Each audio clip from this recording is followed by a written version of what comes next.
Gente, bom dia a todos. O nosso trabalho tem como tema terapia nutricional para pacientes paliativos e transplantados por células tronco-hematopoéticas.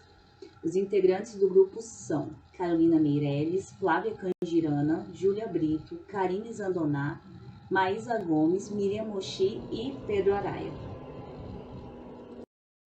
Bom, agora eu vou iniciar falando dos cuidados paliativos, conforme o conceito definido pela OMS em 1990 e atualizado em 2002. Cuidados paliativos consistem na assistência promovida por uma equipe multidisciplinar que objetiva a melhoria da qualidade de vida do paciente e seus familiares diante de uma doença que ameace a vida por meio da prevenção e alívio do sofrimento, por meio de identificação precoce, avaliação impecável e tratamento de dor e demais sintomas físicos, sociais, psicológicos e espirituais. Os cuidados paliativos, eles devem auxiliar os pacientes a passar por essa fase, que a gente sabe que é tão difícil, trazendo um pouco de alívio, conforto, com uma abordagem multidisciplinar, atendendo às necessidades clínicas, emocionais, psicológicas dos pacientes, além de dar suporte para lidar com a dor e com o luto. Agora eu vou falar um pouco sobre os casos de câncer avançado, porque é bastante comum que o paciente apresente anorexia, caquexia, redução da capacidade funcional e desequilíbrio, o que pode agravar ainda mais o quadro de anorexia, de fadiga e de catabolismo nesse paciente. Bom dia, meu nome é Pedro e eu vou dar continuidade agora na apresentação. A estratégia nutricional dos pacientes em cuidados paliativos ela deve ser baseada no prognóstico. A gente deve considerar sempre o estado nutricional do paciente, a ingestão alimentar, a expectativa de vida e todas as decisões devem ser sempre em conjunto com o paciente, com a família dele e com a equipe multidisciplinar.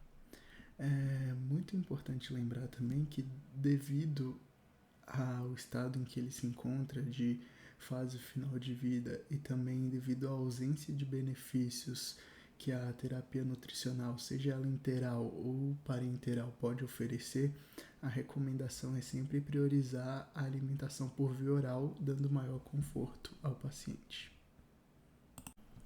Em relação à triagem nutricional e avaliação, é recomendada a avaliação rotineiramente e regularmente para a ingestão nutricional, para ver se o paciente contém ingestão nutricional inadequada, perda ou variação de peso, baixo IMC e para saber também se eles se encontram em situação de risco. Sobre as necessidades energéticas e sobre substratos em perda de peso, o JET deve ser medido individualmente e, se não for possível medir o JET individualmente, ele deve ser considerado idêntico ao de um indivíduo saudável, variando de 25 a 30 calorias por quilo. A quantidade de proteína deve ficar entre 1 grama por quilo por dia, se possível chegar até 1,5 grama por quilo por dia, e os de micronutrientes eles seguem as recomendações de um indivíduo saudável, as recomendações da EDR de um indivíduo saudável, e o uso de altas doses é desestimulado. Sobre a cirurgia, a recomendação é o manejo dentro do programa de recuperação precoce pós-cirurgia, que é o ERAS. E cada paciente deve ser examinado para desnutrição e, se considerado em risco, deve receber suporte adicional. Uma observação sobre o ERAS é que ele é um programa que visa minimizar o estresse cirúrgico, manter o estresse nutricional e reduzir as complicações e otimizar a taxa de recuperação. Então, os componentes nutricionais que compõem o ERAS são evitar jejum, evitar fluido pré-operatório, carga de carboidratos elevada, recomendação da dieta oral no primeiro dia pós-operatório. E os dados sugerem que todos os pacientes que recebem esses cuidados, a resposta metabólica à cirurgia é minimizada. E sobre a hidratação artificial, ela não apresenta evidências de melhora da qualidade de vida e sobrevida, e ela é utilizada quando há reversibilidade dos sintomas. Então, é bem importante a gente lembrar também que em pacientes terminais, a recomendação é que o tratamento seja sempre baseado no conforto.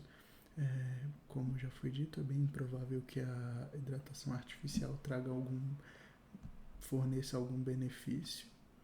E então, essa hidratação só deve ser ofertada caso a desidratação possa ser uma causa precipitante da morte do paciente. Para pacientes com perda de peso e resistência à insulina, a diretriz da ESPEN é aumentar as proporções de energia provenientes de lipídios em relação a carboidratos, visando uma dieta com alta densidade energética e uma baixa carga glicêmica. Então, a terapia nutricional pode ser administrada por essas vias aqui e a escolha vai depender de qual fase da doença o paciente se encontra e qual o tempo estimado de vida. Isso vai orientar qual vai ser o foco da terapia. Então, para isso, a gente vai avaliar quais são os sintomas, a gente vai avaliar exames laboratoriais, avaliar a capacidade de realização de atividades comuns. E também é importante levar em consideração qual ambiente que esse paciente se encontra, se é em casa ou se é no hospital. Isso vai definir também a periodicidade da avaliação e o prognóstico. Então, com base na avaliação, a gente elege qual suporte nutricional indicado. Então, na fase inicial, a alimentação adequada ela é positiva, ela potencializa o aumento da sobrevida, da qualidade de vida e também ajuda em relação aos sintomas. Então, o foco aqui vai ser a saúde do paciente. Então, a via de administração vai depender das condições do trato gastrointestinal e da ingestão alimentar.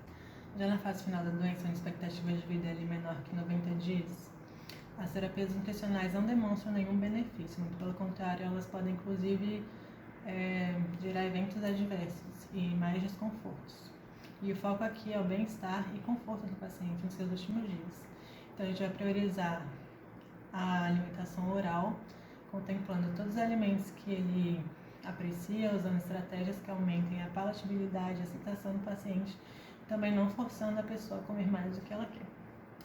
Lembrando que a escolha da terapia nutricional ela vai ser em conjunto com o paciente e sua família, respeitando aspectos sociais, psicológicos, religiosos, culturais, e a reavaliação deve ser periódica, podendo mudar a terapia de acordo com o prognóstico.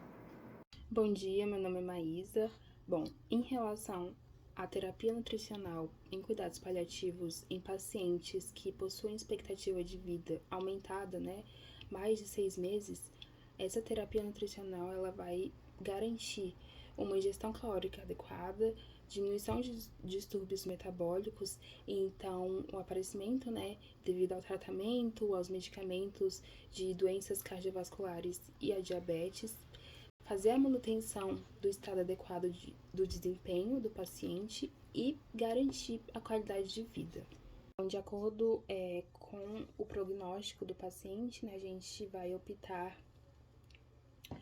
vai decidir em relação à nutrição artificial desse paciente oncológico. Então, de acordo com a condição e com a expectativa de vida desse paciente, a gente vai estar optando por medidas. Então, pacientes com expectativa de vida de meses ou mais, cujo o trato gastrointestinal é funcionante, porém tem a redução da ingestão oral, a gente opta por manter a via oral e avaliar a necessidade de terapia nutricional. E pacientes com essa mesma condição do TGI, porém com expectativa de vida de dias a semana, a gente pode manter a mesma decisão, então manter a via oral e avaliar a necessidade de terapia nutricional oral. Já em pacientes cuja condição do TGI é funcionante, porém a ingestão oral é significativamente comprometida, pacientes que possuem disfagia, mucosite grave, em pacientes cuja expectativa de vida é de meses ou mais, a gente opta por considerar a terapia nutricional enteral, então é aquela que pode ser por via nasogástrica ou nasoentérica.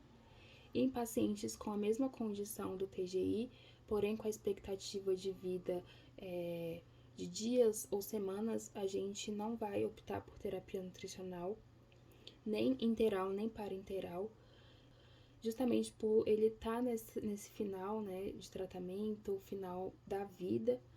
A gente vai adotar medidas conservadoras e considerar a hidratação endovenosa, para justamente favorecer e fornecer os eletrólitos e os minerais essenciais para o funcionamento do organismo. E em pacientes cuja condição do TGI tem absorção significativamente comprometida, ou seja, que tem obstrução intestinal ou falha na nutrição interal, a gente opta justamente pela nutrição parenteral, que é onde a sonda é inserida diretamente no órgão responsável por fazer essa absorção de nutrientes e digestão da comida, né? E em pacientes cuja esperança de vida é de dias ou semanas, a gente opta justamente por nenhuma terapia nutricional, medidas conservadoras e considerar novamente a hidratação endovenosa. Falando, né, explicando um pouco mais sobre as recomendações da Braskem em relação a pacientes que possuem transplante por células tronco hematopoéticas. De acordo com o Ministério da Saúde, consiste na substituição de uma medula óssea doente ou deficitária por células normais de medula óssea, com o objetivo de reconstituição da hematopoiese.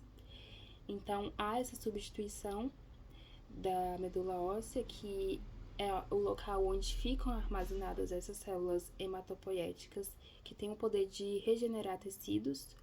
Então, em pacientes oncológicos, essa função é diminuída, por isso tem o transplante de medula óssea, justamente para voltar, né, para devolver para o corpo essas células que possuem essa função regenerativa. Então, de acordo, né, com a Braskem, as indicações de terapia nutricional para esses pacientes, a gente tem a terapia nutricional oral ou interal em caso do trato gastrointestinal ser funcionante. Então, os benefícios, né, desse tipo de terapia é a diminuição no tempo de febre, menor necessidade de terapia antifúngica, menor taxa de substituição de catéter venoso central. Então, justamente por essa terapia antifúngica ser diretamente ligada ao catéter venoso central, onde ocorre esse contato com esses fungos. Então, com a nutrição, a gente aumenta a capacidade do sistema imunológico de se defender contra esses patógenos e posteriormente, né, menos internações na UTI. Em contrapartida, esse tipo de terapia nutricional pode provocar riscos como hemorragia no local e infecções. Após o TCAHT halogênico, a nutrição parenteral ela tem uma necessidade mais frequente e por períodos mais prolongados, né? Isso devido a mucosite grave, a problemas gastrointestinais e também problemas com relação à DSH, que é a doença do enxerto contra o hospedeiro. Além disso, a ESPEN ela recomenda que, caso a ingestão oral seja insuficiente, a preferência é da ingestão enteral, a não ser que haja sintomas como os que eu acabei de citar e mais alguns, né? Como vômito, má absorção, diarreia prolongada e ileo paralítico. Aí sim, a nutrição parenteral ela tem preferência. Em 1980 foi instituído a dieta neutropênica nos pacientes que foram submetidos ao TCAHT, com o intuito de prevenir as infecções gastrointestinais. Houve uma comparação entre a dieta neutropênica com a dieta modificada hospitalar, e o resultado foi que teve mais infecções microbiológicas nos pacientes que receberam a dieta neutropênica do que os pacientes que receberam a dieta hospitalar. Em 2015, houve outro estudo que tinha o intuito de determinar a eficácia da dieta neutropênica em relação à dieta hospitalar padrão. E o resultado foi que não houve superioridade da dieta neutropênica em relação a mortes e infecções. Em 2017, a ESPEN publicou que não há dados clínicos para a recomendação de uma dieta com baixo teor de bactérias para os pacientes com mais de 30 dias após o transplante halogênico, né? Além disso, a Food and Drug Administration, FDA, e a Centers for Disease Control, CDC, eles não recomendam a dieta neutropênica para esses pacientes porque não há evidência científica sobre a sua eficácia. Após o transplante, o paciente pode desenvolver uma complicação chamada doença enxerto contra hospedeiro. Essa doença pode atingir o fígado, a pele e o trato gastrointestinal. Na fase aguda, que vai ser os primeiros meses após o transplante, e na fase crônica, que pode ser até anos depois, além desses primeiros locais, vão ser atingidos o sistema músculo-esquelético, pulmões e a mucosa oral. Não existem estudos sobre um esquema alimentar para essa doença, mas foi desenvolvido um plano nutricional para que melhore o estado nutricional desse paciente até a resolução dessa complicação. Ele é feito em 5 etapas e a primeira começa com um repouso intestinal, vai ser uma dieta 0. Já a segunda fase é a introdução da dieta oral, que vai ser uma dieta líquida, isotônica e sem lactose. A terceira é a introdução de sólidos, o paciente vai começar a consumir alimentos sólidos, mas continuar sem lactose e sem irritantes gástricos, que podem ser comidas com alto teor de gordura ou comidas muito ácidas. A quarta fase vai ser a expansão da dieta, vai manter os alimentos sólidos e começar a aumentar a ingestão de gordura mais levemente. E a quinta fase e última vai ser a restauração da dieta regular desse paciente. Ele vai progredir para a dieta oral geral e vai voltar a todos os alimentos que foram restringidos nos primeiros dias. A última indicação de terapia nutricional é sobre a suplementação de glutamina parenteral. A suplementação endovenosa de glutamina pode diminuir a incidência de infecções clínicas, mas pode aumentar a taxa de recaída dessa doença.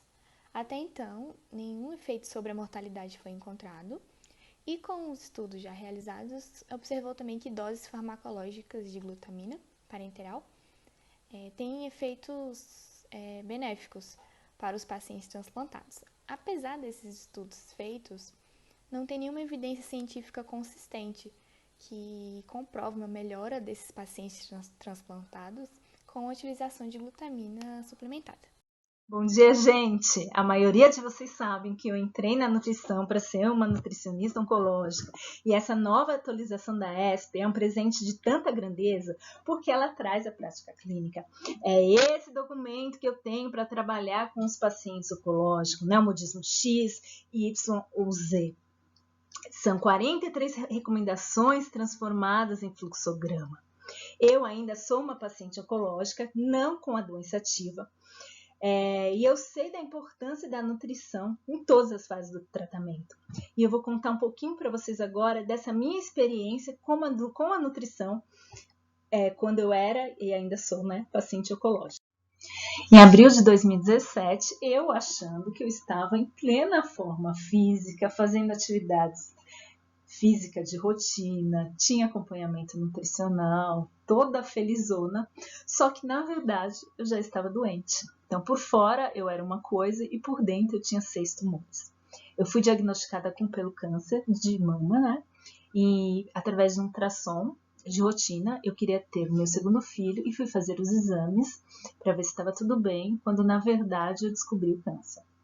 E aí naquele ultrassom foi demonstrado que eu tinha 2 tumores, só que quando na verdade, né, eu fui fazer os exames de rastreamento, que esse é o mais importante de ti, que é o PET scan. Esse exame é incrível, né? Que a gente vê que o ciclo de Krebs realmente existe. E aí se viu que eu tinha 6 tumores já, que eram 4 na mama, com cerca de 2,4 centímetros cada, e 2 na metástase já na axila. Se vocês observarem, né? a minha porcentagem de gordura, a minha massa estava legal por fora, né? O primeiro momento que você tem o diagnóstico, você acha que vai morrer. E até você entender todo aquele processo, você precisa de ajuda das pessoas. E uma das pessoas que me ajudaram, que foi um dos anjos que eu encontrei nessa maratona, foi a minha nutricionista, que ela já me acompanhava há anos. Ela olhou para mim e falou: Cá, eu vou te ajudar. E aí, em cima disso, ela criou objetivos, né, nutricionais, para me ajudar em todo esse processo. Então, o que ela visava? Melhorar da qualidade de vida.